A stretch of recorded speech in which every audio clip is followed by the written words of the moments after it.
السلام عليكم ورحمة الله وبركاته. قلت لحضرتك في آخر فيديو إن الذهب ما بقاش ملاذ آمن وتحول لسلعة بتباع وتشترى. وطبعا في بعض الناس ما عجبهاش كلامي، ركز بقى معايا في اللي هقوله لحضرتك. وبالتحديد في يوم 30/4/2023، يعني بالتقريب كده من سنة فاتت، كان سعر عيار 24 عامل مع حضرتك 3005، وعيار 21 كان عامل مع حضرتك 2630. الكلام ده في شهر 4 2023. سيبك من شهر 5 و6 و7 وتعالى بالتحديد لشهر 8 يوم 31 أغسطس 2023. كان سعر الذهب عيار 21 مسجل 2225. أيوة زي ما حضرتك سمعت كده، قل مش زاد. وعيار 24 كان عامل مع حضرتك 2540. ايوه الارقام اللي انا بقولها لحضرتك دي صحيحه، وابدا ارجع للي ورا فات وارجع شوف في التواريخ. وسيبك بقى من الكلام ده وسيبك من 2023 وادخل معايا في عام 2024، وبالتحديد يوم 26/2/2024. شفنا عيار 21 بيسجل مع حضرتك 2870، وعيار 24 بيسجل مع حضرتك 3240. الشاهد من كلامي واللي عايز اقوله لحضرتك ان الذهب ما بقاش ملاذ امن، بمعنى ان حضرتك مش في اي وقت تشتريه وخلاص. مش الفكرة ان انا حافظ على قيمة فلوسي وخلاص اجري اشتري عشان تحافظ على فلوسك بأيا كان السعر كام. لا، انا ضد المقولة دي تماما. الذهب لازم حضرتك كويس قوي، التوقيت هيفرق معاك. لازم تعرف التوقيت اللي انت هتشتري فيه ويكون توقيت صح.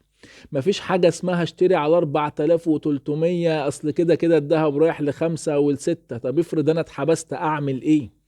افرض انا عايز فلوس بعد شهرين ولا بعد ثلاثة ولا بعد اربعة، هل حضرتك تضمن له دلوقتي اللي خليته اشتريته على 4300 جنيه ان بعد شهرين وبعد ثلاثة تفك حبسته؟ طبعا لا. ده اللي عايز اوصله لحضرتك، انت الوحيد اللي تقدر تجاوب على السؤال ده، وانت الوحيد اللي تقدر تبقى عارف هتعوز فلوسك امتى. وده ياخدنا للسؤال المهم: ليه الفترة دي شايفين الذهب عمال بينزل ويطلع؟ ايه السبب؟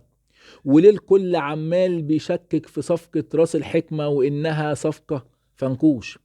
وهل فعلا في بكرة الخميس يوم 29 فبراير 2024 تعويم؟ وليه الناس بتقول الكلام ده؟ وهل لو ما حصلش تعويم ده في صالح الذهب ولا ضده؟ وهل الوقت الحالي مناسب للشراء ولا لا؟ كل ده هجاوبك عليه، بس ما تنساش تعمل لايك وركز معايا. ويلا بينا. السلام عليكم.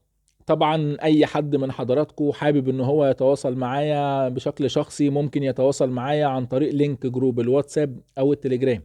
ده هسيبه لحضرتك تحت في اول تعليق، بيبقى اسرع كمان من اليوتيوب. طيب ليه دلوقتي اسعار السلع الغذائية ما انخفضتش رغم ان الذهب والدولار في السوق السوداء انخفض؟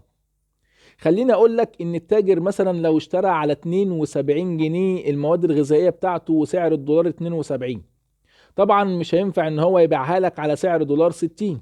لا، لازم الاول يصرف اللي عنده وباعه واشتراه بالسعر الغالي، هيبيعه بالسعر الغالي، وبعد كده يرجع ينزل يشتري تاني على سعر دولار اقل فينزل لك الاسعار. وده طبعا مش هيجي من يوم وليلة، ده لازم ياخد دورة من 3 شهور ل6 شهور، بعد كده يبدأ ينزل لك الأسعار. بس برضو لازم سعر الصرف يكون ثابت ما يتغيرش، ولازم برضو بيفرق معاه درجة السحب عنده بتبقى عاملة ازاي.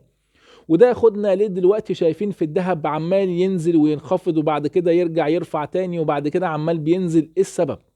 خليني اقول لك السبب في نزول الذهب هو نزول الدولار في الموازي. وخليني اقول لك ان سبب نزول الدولار في الموازي هي الصفقة اللي حصلت لراس الحكمة. وطبعا لان مفيش دولار دخل البنك فعليا على الاسعار اللي احنا شايفينها دلوقتي، رجعت السوق السوداء شدت تاني. لازم علشان تقدر تشوف استقرار لازم أن الدولار يدخل دلوقتي في قلب البنك، وبناء عليه المستثمر يروح البنك يلاقيه. ده اللي هيعمل حالة من استقرار. وخد بالك ان في طبعا حركة عرض وطلب في السوق. في ناس كانت مستنية ان السعر بس يكسر ال3000 هتروح تشتري وهي مغمضة. وده اللي خلاني قلت في الفيديو اللي فات ان ال2900 هي رقم مش سهل ان هو يتكسر، لان في ناس راحت اشترت بالفعل على الارقام دي انها ما كانتش مستنية وما كانتش متوقعة انها تشوف الارقام دي.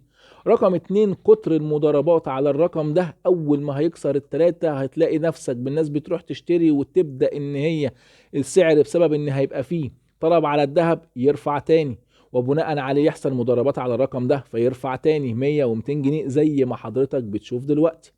وخليني اقول لك ان الناس دلوقتي اللي اشترت على 4200 و4100، الناس دي مصدومة من اللي هي شايفاه. الناس دي ما لحقتش ان هي تبيع على الارقام دي، بالعكس ده في ناس راحت اشترت بالارقام دي ومذهولة. خليني اقول لك ان محدش النهاردة هينفعك في خسارتك، لازم انت الوحيد اللي تقرر تعرف تشتري امتى، وانت الوحيد اللي تحدد نقطة دخول مناسبة ليه. ليه الناس عمالة بتشكك في صفقة راس الحكمة؟ خليني اقول لك ارجع ورا شوية كده، وبالتحديد من 6 7 شهور دخلنا في قصة الطروحات الحكومية، وان صندوق النقد عايز ان انت تعرض 32 شركة فيدخلوا طروحات حكومية في ان هم يتباعوا، وبعد كده يدي لحضرتك القرض. وبعد كده احنا ما شفناش الكلام ده، وبعد كده اتنسى الموضوع الطروحات خالص. تعال للموقف التاني، شفنا السعودية والامارات، كل منهم دخل في حوار الطروحات وقال لك ان هو هيشتري على سعر دولارات، وبعد كده هيخش دولارات البنك ونقدر ان احنا نحرك سعر الصرف ونوفر دولار. وطبعا بعد كده رجعت السعودية وتراجعت عن اتفاق هي والامارات، وقال لك لما يبقى يحصل تخفيض لقيمة الجنيه نبقى وقتها نخش نشتري. كل ده عمل عند المصريين حالة من التوتر والذعر، وشايفين ان اي حاجة بتتقال على ارض الواقع دون تنفيذ ملهاش اي لازمة. السؤال دلوقتي، لو ما حصلش تعويم هل ده في صالح الذهب ولا لا؟ خلينا اربط السؤال ده بسؤال تاني بيتقال دلوقتي وبكلام بيتردد قدام حضراتكم، هل بكرة يوم 29 الخميس 2024 في تعويم ولا لا؟ خليني اقول لك ان طبعا كلنا عارفين ان يوم الخميس هيخش 10 مليار دولار، دي بداية صفقة راس الحكمة. هتقول لي لا يا عم حسام ده اللي هيخش 15، هقول لحضرتك لا، اللي هيخش 10، وفي 5 دي من اصل 11 مليار دولار ودائع الامارات حطها عندنا في البنك المركزي اتنازلت عنها. 5 مع صفقة ال15 الاولى، وبعد كده مع ال20 هيتنازلوا عن 6، يعني احنا بعد شهرين هناخد 14 مش هناخد 20. طيب سيبك من ده كله وركز معايا. طبعا انا كمستثمر لما حضرتك يخش لي 10 مليار دولار، انا كمستثمر اروح البنك، فالبنك هيبقى قدامه حل من اتنين، يا اما يقول لحضرتك خد دولار على 31 جنيه، وده طبعا لو حصل هيبقى سيناريو صادم للكل، وكل الارتفاعات اللي احنا شفناها على مدار سنة هتتبخر. ولكن انا استبعد السيناريو ده تماما. ليه؟ لان صندوق النقد ورانا، وطبعا صندوق النقد من اهم شروطه ان انت لازم تحرك سعر الصرف. فانا مستبعد ان هو يوفر لحضرتك على سعر 31، وان ده ممكن يكون خيار بنسبة 5%، وارد ان هو يحصل، طبعا وارد. ولكن خليني اقول لك الخيار التاني، ان انت لو النهاردة حصل دخل لك 10 مليار دولار دلوقتي، البنك لازم في ساعتها يحرك سعر الصرف، لانه خلاص بقى عنده دولار. وطبعا الناس شايفة ان على يوم الخميس هيخش الدولارات اقصاها يوم الحد الاسبوع القادم، فطبعا يبقى تحريك سعر الصرف او التعويم ما بين قوسين هيبقى مضار. ده هيبقى الاسبوع دوت اخر الاسبوع ده، يا اما اول الاسبوع الجديد. وطبعا كعادة الحكومة ان هي لما بتيجي تخفض الجنيه بتخفض الجنيه ب25% من قيمته، يعني في حدود 38.5 في البنك. ده اللي الناس والاسواق ماشيه عليه والتوقعات رايحه الفتره اللي جايه. انا اقول لك ان التعويم في مصر ما ينفعش يتم وحد يعرف عنه حاجه. مشكلتنا في مصر ان احنا بنتعامل مع التعويم انه لازم يجي صدمه، وخليني اقول لك مفيش اي حد في مصر يقدر يقول لك ميعاد التعويم، لان التعويم ده هيبقى قرار سياسي رقم 1، اقتصادي رقم 2، سيادي رقم 3. طيب هل الوقت الحالي مناسب للشراء ولا لا؟ خلي حضرتك متفق معايا ان انا وانا بشتري لازم اشتري على ارض صلبة، وانا واقف ومقتنع بالسعر اللي انا بشتري بيه.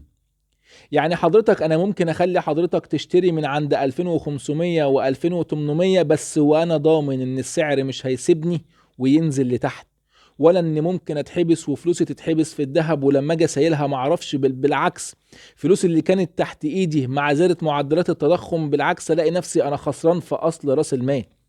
ما ينفعش اقول لحضرتك روح اشتري عند 3500 جنيه كاول نقطه، وانت كده كده بتحافظ على فلوسك، وكده كده الدهب اصل واخد ترند صاعد وكمان كام شهر رافع، فانا كده كده بريح دماغي منك وبقول لك روح اشتري. انا ضد السياسه دي على الاطلاق. قولا واحدا، حاليا مش وقت شراء خالص.